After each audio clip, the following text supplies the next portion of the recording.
guys, ito na yung update ng ating scar remover. Ayan, Contractivex Gel Scar Remover. Ito po yung in-applyan ko kasi dati ito po siya guys. And, excuse me po, grabe, kasama pa yung atching. So, ito nga ngayon siya guys, nakailang araw na rin ako sa pag-a-apply at ganito na siya. Sinasabi ko sa inyo guys, mas mabilis talaga mag-fade kapag bago pa lang yung scars nyo. Ayan, scar remover. Ito lang yung ginamit ko.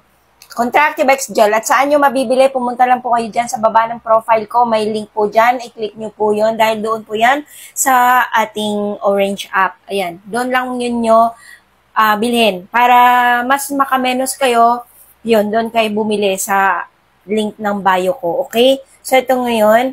Diba sinabi ko naman sa inyo na mag-update ako at ipakita sa inyo. Katatapos ko lang maligo kasi kailangan talaga malinis yung area na yan or buong katawan nyo na bago kayo mag-apply. Ayan. Maliit lang naman and then rub.